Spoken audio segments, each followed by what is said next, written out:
هغوی اتلان چې کوم دي هغه ونازولی شي، ژوندو ته دې قدر ورکړی شي، په ژوندانه چې دی هغو ته د قدر په نظر کتل پکار دي، د هغوی عزت کول پکار دي، او تربګنۍ دښمنۍ چې دی دا د زړونو ویستل دي، مینه خپرول دي. زموږ پیغام دی، زموږ کوشش دی. زه د الله تعالی لاک لاک شکر ادا کوم چې موږ تر اوسه پورې زموږ تنظیم، زموږ ټیم د چا انتخاب کړی دی، د هغه قربانۍ چې کوم دي هغه د دې وطن دپاره هم دي، د دې خاورې دپاره هم دي، د امن دپاره هم دي، او په آخر کې که زه ووایم چې د نوي ژوند دپاره هم دي. دا زه ډېر احساس کوم، ډېر زیات اوښتون کوم، ډېر زیات خوشحاله یم، او خدای پاک دې د دوی په ژوند کې برکت واچوي چې بیا بیا دغه شانتې پروګرامونو نه موږ ټاکو. ډېره زیاته د دسمبر 2001 نه تر اوسه پورې د روزنامه مشرق سوات بیورو چیف په څوکۍ خدمات ترسره کوي. فیاض ظفر صاحب د سوات په معروف ورځپاڼه ازادي سوات کې په باقاعده توګه کالم لیکي، کوم چې په لیډینګ ویب سایټس یعنی باخبر سوات .com، مارننګ پوسټ او لفظونه .com باندې لوستی شي. علاوه د فیاض ظفر ایکسکلوسیو یعنی ځانګړي ریپورټونه هم د ستاینې وړ دي. دا ریپورټونه د سوات د ښکلاګانو په باره کې دي. په دې ریپورټونو کې د سوات د توریزم د پرمختګ په لاره کې خنډانو ته پاملرنه کیږي. په دغه ریپورټونو کې د پښتو زاړه آثار بیا راژوندي کولو هڅې کیږي، لکه څنګه چې موږ وینو چې د میزرو کټونه، د مالوچو بړستنې او په زراعت کې استعمالېدونکي اوزار تقریبا په ختمېدو دي. د دې نه علاوه دغه رپورټونه په سوات کې مختلف قسمه جرمونه په ګوته کولو کې لوړ کردار ادا کوي. په سوات کې د طالبانیزیشن په دور کې دې ځوان د امام ډیرۍ په اصلاحي جرګه کې ګډون کړی دی. د دې نه علاوه د دوی په دغه کړکېچن حالاتو کې خپل ریپورټینګ کړی دی او د مرګ یره یې نه ده کړې. د فیاض ظفر کتاب سوات کی اصل کہانی کې هغوی هم د سوات د اپریشن اصلي وجوهات لیکلي دي. دا کتاب به ډېر زر د قارئینو په لاس کې راشي. بېشکه فیاض ظفر د سوات د صحافت سرخیل دی. د دوی پورته ذکر شوي صحافتي تجرباتو له کبله زه په فخر سره دا وایم چې دا زما دپاره د ویاړ خبره ده چې زه په ملک دننه چېرته هم ځم نو په ډېر فخر سره په ادب کې د سوات د محمد پروین شاهین صاحب نوم، محمد پروین شاهین صاحب نوم، او په صحافتي ادب کې د فیاض ظفر نامه اخلم. د دې دواړو خدمات ډېر دي چې په لږ شان وخت کې د بیانولو قابل نه دي. فیاض ظفر زموږ د صحافت ځلنده ستوری دی او پروین شاهین زموږ د ادب سرچینه ده. زما دعا ده چې الله تعالی دې دواړو ته روغ صحت، خوشحالي، سوکالي او امن ورکړي، او الله تعالی دې د دوی قلم ته نور هم طاقت ورکړي.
د مینې د مکتب کولاو کتاب یو صحافي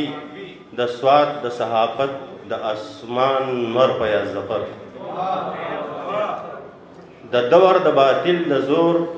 جواب یو صحافي د وخت هر یو توپان ته لکه غر فیاض ظفر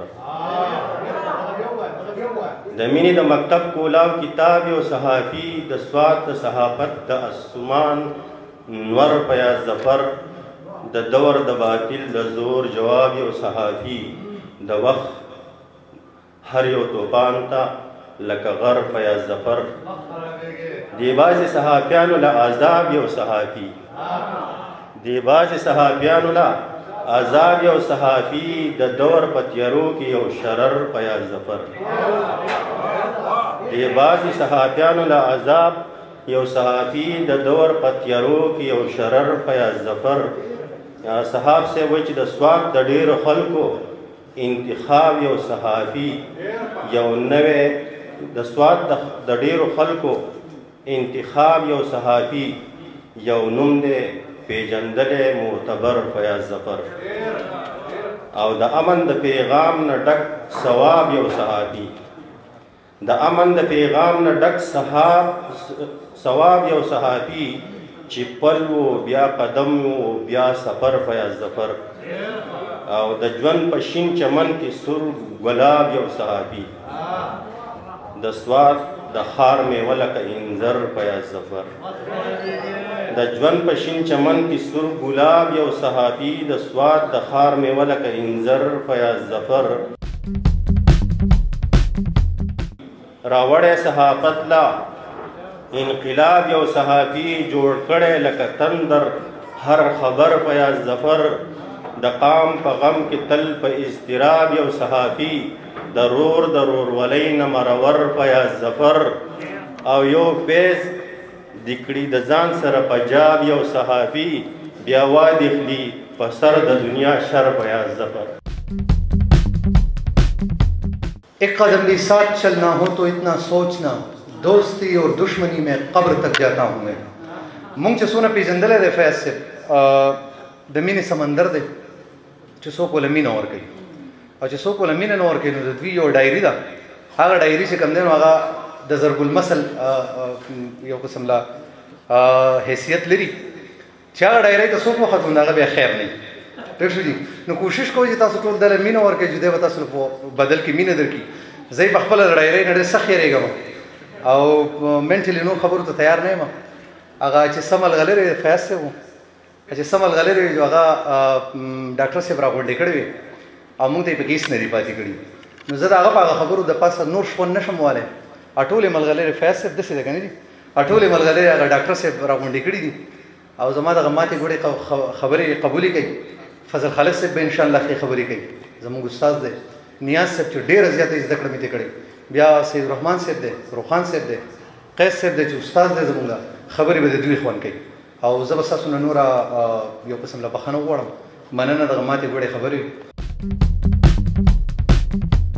د صحافت د اسمان ستوری دی یو ښه رهبر دی فیاض ظفر د محبت د مازیګر منظر دی د صحافت د اسمان ستوری دی یو ښه رهبر دی فیاض ظفر د محبت د مازیګر منظر دی د حق په لارې قدم څومره پناستوت کړی د خپل ولس د حق دپاره یې اواز سوت کړی جهاد کوي د خپل قلم په کمنده سوت کړی فیاض ظفر نر مسلمان فیاض ظفر نر مسلمان دے کلک پختون دے غر دے فیاض ظفر د محبت د مازیګر منظر دے د صحافت د اسمان ستوری دے یو ښه رهبر دے فیاض ظفر د محبت د مازیګر منظر دے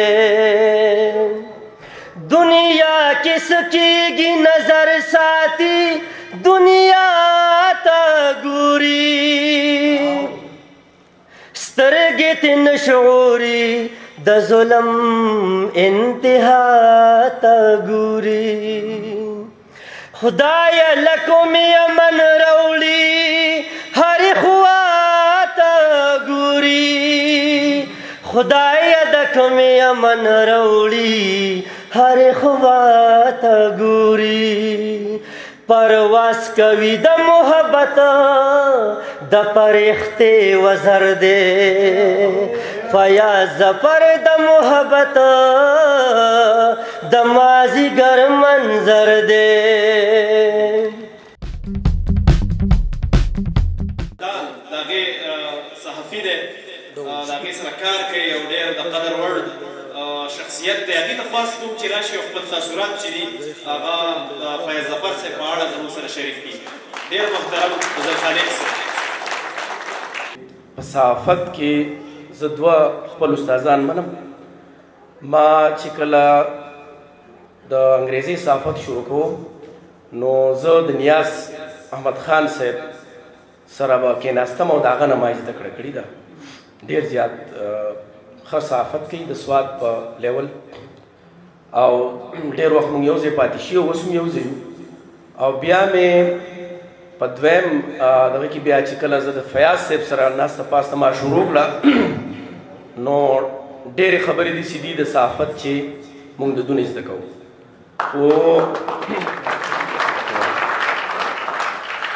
یو خبره زه چې کول غواړم هغه موږ د صاحب صاحب نه فیاض صاحب نه زده کړې ده او هغه موږ ځای په ځای باندې وایو هغه دا ده چې دوی ته چې کوم مرض ولګېدو د نن نه 3 کاله مخکې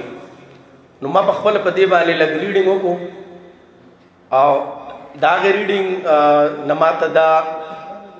خبره ترلاسه شوه چې دا مرض چاله هم راغلی دی نو هغه په لږ وخت کې کورسۍ ته تللی دی د کورسۍ نه بیا کټ ته تللی دی او هغه ژوند نور چې دی هغه په کټ کې تیر کړی دی پاسېدلی نه دی خو دا مرض په کومه طریقه دې له ماتې ورکړه نو دا د ده نه مونږ ګام په ګام ټکي په ټکي هره ورځ زده کوو چې د ژوند سره مقابله څنګه کوي یا ژوند به څنګه تیرې ټول یاران درته راجمع لوی د مینې سمندر دی د ژوندون په ستړو لارو شپه او ورځ ستا سفر دی د ژوندون په ستړو لارو شپه او ورځ ستا سفر دی او چې د قام په نوم چتیږي چې د قام په نوم چتیږي هر یو پل دی بختور دی او چې زمونږ د زړګي سر دی دا زمونږ فیاض ظفر دی کفن می هسیم په سر دی خو یوازې نه مرم زه به د ځان سره د ظلم جنازې وباسم او فیاض صاحب وایي سپېره خزان یم خو ځان له شان شوکت لرم او د دنګو چنارونو نه لمبې وباسم ډېره زیاته مننه حیران صاحب ستاسو درانه کم مشران راغلي که د یو نوم علم نو هغه به ډېره زیاته ګرانه شي خفګان پکې هم راشي اکثر چې بیا کلستانه یو نوم خطا شي د هغه وانلي او د سوره د زما درون مشر فیاض ظفر صاحب چې د صحافیانو سرخیل دی او بیا فیاض صاحب چې دی نو دا یو د صحافت په میدان کې یو انسټیټیوټ دی د فیاض صاحب نه موږ ډېرې زده کړه کړي نن چې په کوم مقام ولاړ یو نو په دې کې غټ کردار چې دی نو نیاز احمد خان او د فیاض ظفر صاحب دی چې هغه موږ ته په هر ډګر په هر قدم په قدم باندې موږ ته چې دی نو پوهه راکړې ده موږ چونکې جذباتیان هم یو اکثر ځینو کې چې ډېر جذباتي شو نو فیاض صاحب ما ته کال وکړي او کله چې د سره زه خبرې وکړم نو زما هغه ټوله غوسه چې دی نو هغه ټایم سړی شي نو دا کریډټ هم دوی ته ځي او دوی چې کوم کردار ادا کړی دی د ټولنې دپاره نو زه یم چې داسې څوک په تاریخ کې هم نشي ادا کولی او زموږ بدقسمتي هم دا ده چې موږ خپل اتلان او خپل پوهان چې دی نو هغه هله موږ ته ډېر زیات خواږه شي چې کله نه وي چا کله د خاورو لاندې شي نو بیا هغه موږ ته ډېر زیات خواږه شي. خو چې کله هغه ژوندي نو د هغو قدر هغه شان نه کولی کېږي. او موږ صحافیان دا بهر ټولنه کې یو تاثر دی چې صحافیان ډېر لګژري لایف دی د دو او دا چې دی نو ډېر زیات زورور خلک دی. خو موږ صحافیان په اصل کې ډېر زیات عجزه خلک یو. موږ ډېر زیات عجزه یو. موږ د نورو دپاره غږ پورته کوو د هر سړي دپاره، خو د خپل حقوق او د خپل ځان دپاره غږ چې دی نو هغه موږ نشو پورته کولی. په سوات کې په هغه وخت کې چې څوک چا خبره نشوه کولی، څوک راوتل نشو، هغه ټایم کې فیاض صاحب او زموږ نور کم صحافیان رونه چې دي نو هغو خپل کردار ادا کړی چې په ریډیو به ورته باقاعده وي چې خدای دې د دوی ګوتې ورېږي چې دا زموږ خلاف لیکل کوي. او خاص کر د فیاض صاحب نوم به یې اخیستو، مرته یې غاړه ورکړې ده، کفن یې په سر تړلی و. خو د دې خاورې نه په هغه جنګ دوران کې دی وتی نه دی، خپل قلم چې دی نو هغه یې صحیح د دې خاورې دپاره استعمال کړی دی. داسې نور ملګري هم، خو بدقسمتي دا ده د دې ملک هم بدقسمتي ده، نظام هم داسې دی چې دلته هغه خلکو ته بیا چې دی نو ستایلی کېږي چې د چا څه کردار هم نه وي. لومبنی جنګ عظیم، دویم جنګ عظیم که تاسو وګورئ پای کې اسپتال چېرته نه و بند شوی، که زه غلطېږم نه. سوات چې دی نو اسپتال بند و، ایم ایس هم تښتېدلی و، چیف ایگزیکټو هم تښتېدلی و، بیا هم حکومت هغه ته سیول ایوارډ ورکړو. دا ولې؟ دا بدقسمتي ده چې چا کردار ادا کړی دی او چا چې دی نن د خپل ژوند زیاته حصه چې دی نو هغه یې دې خاورې له ورکړي وه او د هغه خلکو خلاف یې لیکل کړي وو او د دې علاقې دپاره چې هغې کې نن امن قایم دی. مونږ تاسو دلته چې دی نو په کلاو میدان کې ناست یو، دستورې کوو، زمونږ بچي ماشومان چې دی نو هغه سکولونو ته ځي، زمونږ دا خویندې چې ناستې دي دوی په ډاډله باندې دلته کار کوي. ټیک ده، سو سر نن ناست دي، دا ټول کریډټ دو ته ځي، دو خپل کردار ادا کړی دی. خو بدقسمتي دا ده چې وایي د زرو قدر چې دی نو هغه د زرګر سره. زه حیران صاحب ته چې دی نو نن دلته خراج تحسین پیش کوم او ډېره زیاته مننه کوم چې فیاض صاحب په اعزاز کې تا دلته دا دستوره وکړه او تا څه نه څه چې دی نو هغه ریکګنایز کو. زما په خیال دا نور ادارو لم کول پکار دي چې داسې خلک، داسې پوهان که هغه په ادبي میدان کې دي، که زموږ شاعران دي، لیکوالان دي، داسې چې دی نو هغو ته حوصله افزایي ورکول پکار دي، که هغه په هر میدان کې، که په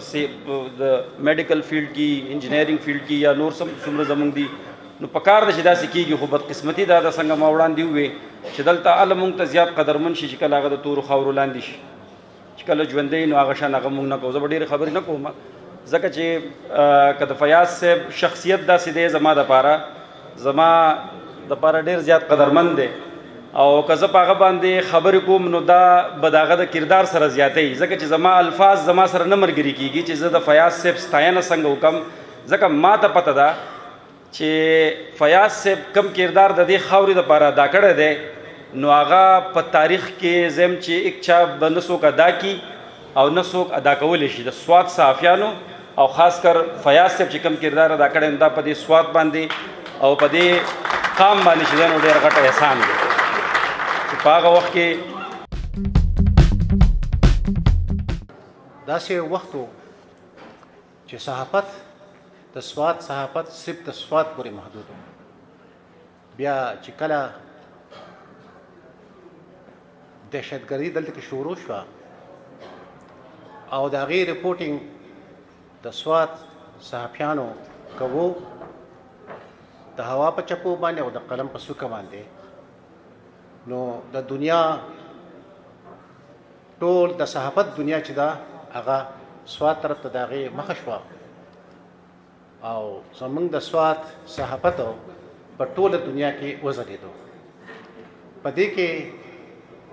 دا زمونږ د کم صحافیان ملګري د فیاض ظفر صاحب او د هغه نږدې ملګري چې دلته کې ناست دي زموږ سره نو لوی لاس پکې د دیو. په هغه ورځو کې نیاز احمد خان صاحب په اولنی چپو کې چې کوم دی پکې قید شوی په اولنی معرکه کې او فیاض ظفر صاحب د هغه ملګري د فضاګټ پارک په بره چت باندې ولاړو، موږ ورته ځان رسولی و. نو د دې کردار د صحافیانو دا د قدر وړ دی او فیاض ظفر صاحب خو د دغه دهشتګردۍ په ټول دوران کې د سوات د صحافت هغه حق ادا کړی دی او په ډېر نرم باندې به یې رپوټونه دنیا ته او د پاکستان ولس ته رسول. د دې زیار ته، دې محنت ته، دې جرأت ته زه د قدر په نظر باندې ګورم. زما سره رشته هم ده او د دې پلار ظفر علي صاحب زما ډېر ښه ملګری دی او نیاز احمد خان صاحب هم زما رشته دار دی. زه د هغې د قهر هغه خبرې کوم که زما خبریالان ملګري چې هغه لږ زده کړه وکړي. ډېرې خبرې به دي چې فیاض صاحب ته هم پته نه وي زما په اړه کې څه دي دوی دپاره. فیاض صاحب ریپورټ زه ګورم، هر یو ګورم اکثر، او د ده مشاهده چې ده که نه ډېره تیزه ده، عامو خلکو په شان کې نه ده. او دې ته موږ نیوز سینس وایو، یعنې یو عام څیز نه خبر جوړول او هغه د خلکو اواز جوړول. خلک ځکه خوښوي. خلک یو شاعر ښه شاعري ولې خوښوي؟ خو هغه د هغې د اړخ اواز دی او هغه د هغې ترجماني نشي کولی، هغه د هغې اظهار نشي کولی د شاعر په شکل کې وکړي. هغه چې دی نه یا یو خبریال وکړي، بل څوک یې وکړي، یو سیاستدان یې وکړي، ناخوښ شي او هغه ته واه واه ووایي. فیاض صاحب وړکوټي غونته کې خبره یې اکثر دوی ته به یاد هم نه وي. یو پېره الیکشن و، په یو سرکاري بلډینګ باندې چې دی نو جنډه لګېدلې ده او دا خبر ولګوي چې یاره اجنډه د یو سیاسي پارټۍ ده. خبر ما وکتو، ما په دې لاره خو زه هم تېرېږم، بل هم تېرېږي. خو ده ورته کتلي چې په ایکسچینج باندې چې دی نو د پیپل پارټۍ جلسه لګېدلې ده سرکاري، او خبر دونه بوست شو چې هغه هغې هغه انجینیر او څو کسان به پکې زما خیال سسپینډ هم شو. بل په فیاض صاحب کې یو دا غټ کمال دی، یو کس پکې خبره هم وکړه خو ساتي وکړه. فیاض صاحب چې دی په دې دونه ټپ مصروفیاتو کې یو لاس هم درنده پاتې کېږي. حالانکې زما په ګاونډ کې اکثر زما رشته دار خپل خلک، اوس هم زما یو خپل هارټ اټیک پرې راغلی دی او تپوس لاړ شه، مور راته وویل چې لاړ شه، دویمه ورځ زه نه یم تللی. خو دنه به داسې سوال نه پیدا کېږي چې پاتې شي. بل هر سړي ته به تاسو ورته هیپي برډې وایئ، موږ ورته وایو زیږون ورځ دې مبارک شه، که نه؟ نو زیږون ورځ به هغه ته خامخا لېږي، که د نیازي، که د بلي، که د بلي د بلي. بس دې سره کار نشته، که سړی جواب راکوي که نه راکوي، ورته ته لېږلی. ډېر خلک داسې چې هغه فیډبیک نه ورکوي، خو بړه کې هغه احترام راشي چې یاره زه خو هغه خپلې ښځې ته هم وایي نه هم یادوم، بچو ته هم نه یادوم. فیاض صاحب چې دی نو په یو 12 بجې ما ته میسېج وکړم. دا وړې وړې خبرې چې هغه دا ظاهرېږي چې هغه انتهایي سنسټیو دی. هغه چې دی نو د هر شي ته چې نه په یو جدا نظر ګوري. صاحب صاحب یو خبره کوي چې هغه یو بده ډایري ده، په هغه بده ډایري کې ډېرو خلکو نومونه هم دي او ډېر معاف کړي هم دي، ما ته پته ده. زموږ یو خپلې خبرې دي. خو د دې هر څه سره زه یو خبره کوم، صحافي چې که نه خبریال دی چې دی نو چاته قبول نه وي او ډېر خلک چې دی نو دی نه خوښوي، ځکه چې دی رښتیا وایي، دی کره خبره کوي او دی ټیک خبره کوي. هغه اکثر زه د باسین یوسفزۍ یو خبره کوم، وایي رښتیا مې په خوله راشي مخکې دا وګورم او ما چپ کېږي ځان له به سکار وګورم. نو د فیاض صاحب نه به یا د صحافي نه به هر هغه سړی چې هغه په انتظامیه کې دی، پولیسو کې دی، په سیاست کې دی، هغه ته خفه وي. په پلانکي وخت کې ما بس دا خبر لګوله، پلانکي وخت کې زما دا بد ویلي. صحافي چرته هم په چا خلاف خبر نه لګوي. هغه ځمکهیز حقایق چې دی هغه خلکو ته ښایي چې تاسو چې په دې سټیج دا کم کس ولاړ دی چې د خوږې خوږې خبرې کوي، د کردار دا دی. نو ظاهره خبره ده. نو زه په دې موقع باندې د ریاض احمد حیران د خپلو ټولې کمیونټي زما چې کوم ملګري دي د هغې نور خبر نه یم،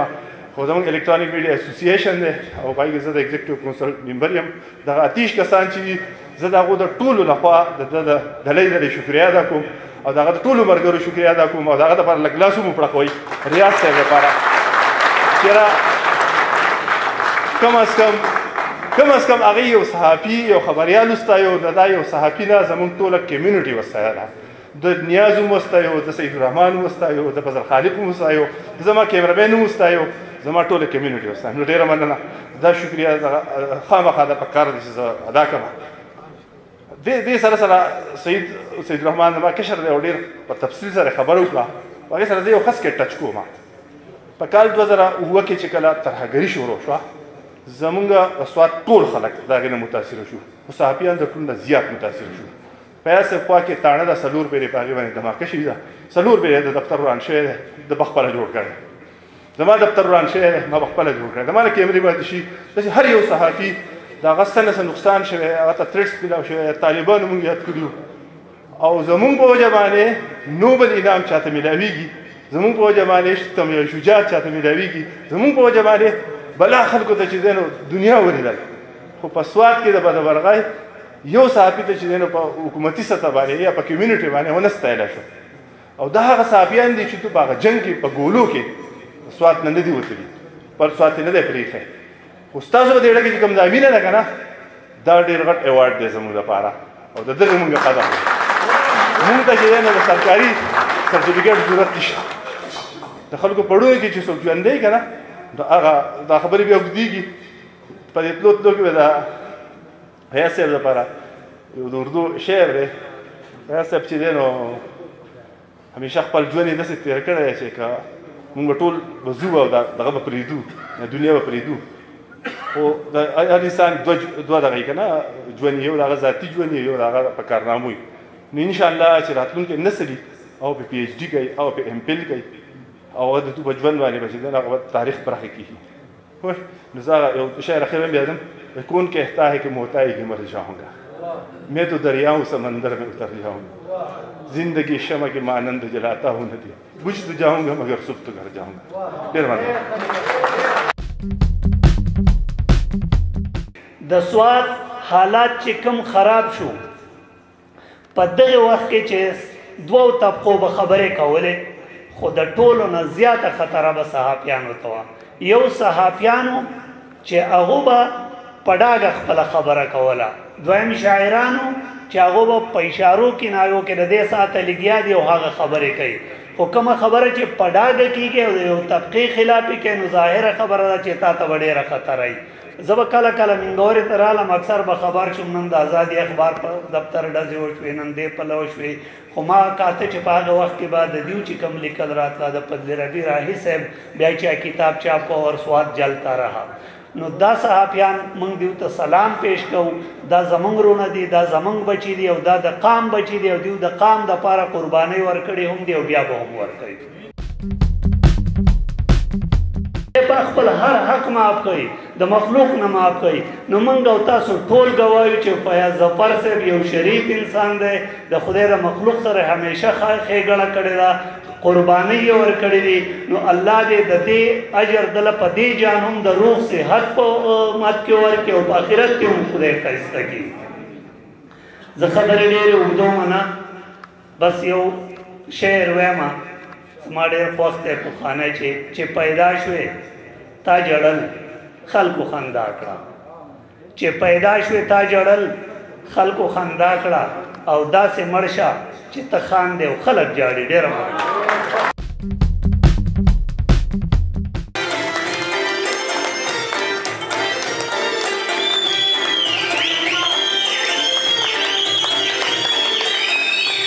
انتهایی درنو مشرانو چې کومې خبرې وکړې نو خدای ګواه دی چې دی قابل نه یم او زه یو ډېر عجزه او غیر انسان یم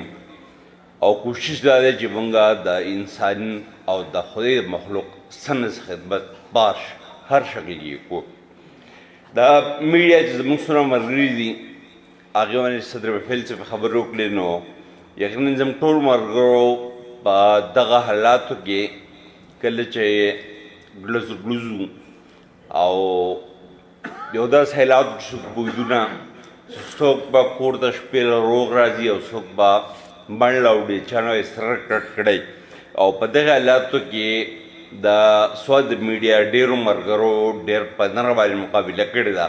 هغه ټولو ملګرو ته زه خراج تحسین پیش کوم او کوم ملګري چې په دې کې شهیدان شوي دي هغو ته خراج عقیدت پیش کوم برو خبرې وکړې نو زه حیرانه وم په دې مخکې ورځو کې قیس صاحب سپیس سکول ته تلم د حضرت خالد صاحب استاد صاحب د دوه درو ماشومانو ډېر زیات صفت کوم نو هلته پکې یو بل ماشوم و هغه یې راویستو نبیل نیکل کبار نو نیکل کبار ته ما وایي چې ته چا څوک یې نو زه یې د ګلدیب کبار زوی یم نو ما ورته ویل که ته زما وراره یې باید د سوات سره ویاو نو ما خو زما ورونه دي او ته خو زما وراره یې دا ما ته انکل وې تاسو هم څه کیئ نو زه بس داسې حیران ورته ورېدم نو دا د کفاره خبره ده دویم دا چې صحافت په داسې وخت کې راغلي وو چې په کالج کې وو هلته څنګه بوستان صاحب وې یو میګزین حفیظ الله امین صاحب هم شروع کړی ماهنامه طالب په نوم باندې او بیا د کالج نه هم د دغه صحافت په هغه یو مینه ورسره راووتو خو کله چې بیا غفور خان زما استاد دی او یو دا ځای ته راورسېدو پکې چې هلته بیا بل لار نه وه مطلب نه سبق وې او نه څه بل څه کار راتلو نو په زړه کې مې جهد وکړو یو عهد مې وکړو چې په دې فیلډ کې به ځان دې طرح سوچ خپل د کور هغه چولو پچلو او بیا په دې کې ډېر سختې برداشت کړي دي لوږې ترهې او لوی تنخوا چې و نو ازادۍ اخبار چې کله شروع کېدو په 1999 کې 1997 کې رحیم آباد کې دفتر و نو زموږ نیوز ایډیټر غفور خان عادل صاحب و کانجو او همدا وخت تلو زموږ سره بل څه ایډیټر چې و صلاح الدین صاحب د فرت آباد هغه به ډېر وخت تلو او زه د سیدي ومن وم زه به آخره تلم نو بایک زما هغه ورځې مې یاد دي چې سخت جامع به و هغه ټایم کې دا پاپولیشن نور زیات نه و موسم به ډېر زیات یخ و او مینول زمانه وه نو شپې به چې کله پیسټینګ کېدو بیا هم پرشه چک کوله نو شپې 2 به یوه شوې او په دې کاټیلی کې بازار نه هم چوکیدار خو پکې و نه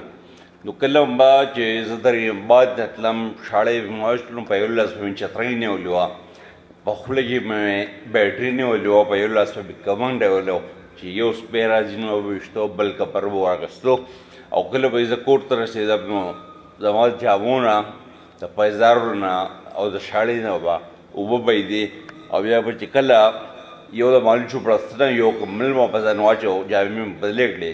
نو ګنټې ویمه به زه ګرمېدم نه او ګنټې نیمه پس به چې کله ګرم شوم نو بیا به خوب راغی بیا به ویده شوم نو ډېر سخت په دې ثابت په دې خپل شپږ کاله چې کوم کیریډ تېر شو په دې کې تېرې کړي دي او انشاءالله لا ژوند پاتې دی او کوشش به کوو چې په دې صحافت کې د خپل کور چلو موجلو او د خپل قام او د خپل د دې خاورې خاص کر د سوات د خاورې د خپل پښتنې خاورې د دې سن سره خدمت وکړو خپل هغه حق ادا کړو دا نوي ژوند چې کوم مریضان ملګري ناست دي نو دوسرا ورته بار مې لیږم او د الله فضل دی چې دلته کوم مریضان راغلي دي نو هغه زه چې سنین نو ډېر په حالات کې دي او خلک ټول خپل کار روزګار کوي او نن چې دا مرغۍ ناست دي نو شګونه داسې یېرېږي چې ستاسو مرض هم ختم شوی دی او عنقریب به تاسو هم کور ته ځئ ما ته چې کله د فالج اټیک وشو نو په هغې په ډایګنوز پسې مونږ لګیا وو چې را دې پته ولګي چې دا کوم یو دی چې علاج شته که نشته نو بیا په اغا خان کې یو ډاکټر و دا نمبر نه ویلی دی یو مرګي لاهور کې راواخیستو نو ما زما مرګ امتیاز مې یو منډه کړه نو ما ته وي چې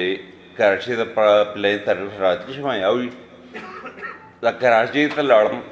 نو هغه یې ورس ټسټونه وکړو انجیوډران ټسټ ټول وجود سوریزو راکولو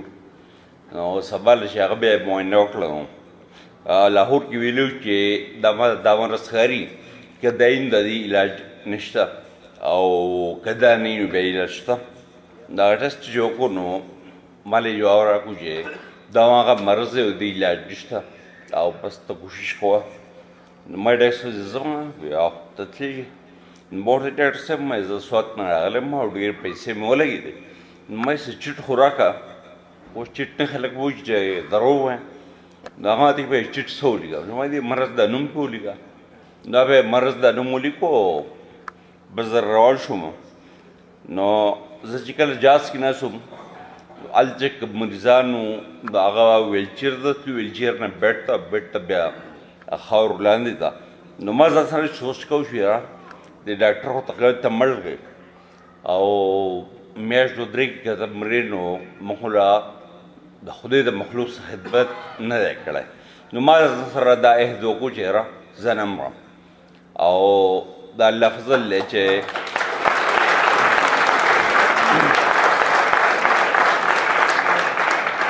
په دې ټول مرض کې یو ورځ کور کې نه تېره کړې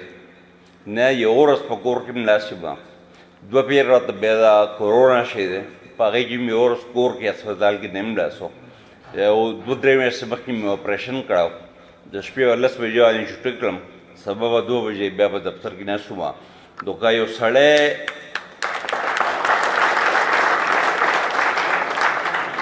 که یو سړی ځان نه وژني خدای پاک هغه چرته هم نه وژني داسې د دې ملګرو دپاره وایم چې همت به نه بیلې او انشاءالله ژوند به تېروو ژوند سره مقابله کوو او څومره ملګري چې راغلي دي خاص کر د نوي ژوند مریضان ادیبان شاعران مشران نو د هغو داسې الفاظ نشته چې هغو ته زه ووایم خو تر مرګه به دا مینه ستاسو چېرته هېر نه کړم ډېره مننه ډېره شکریه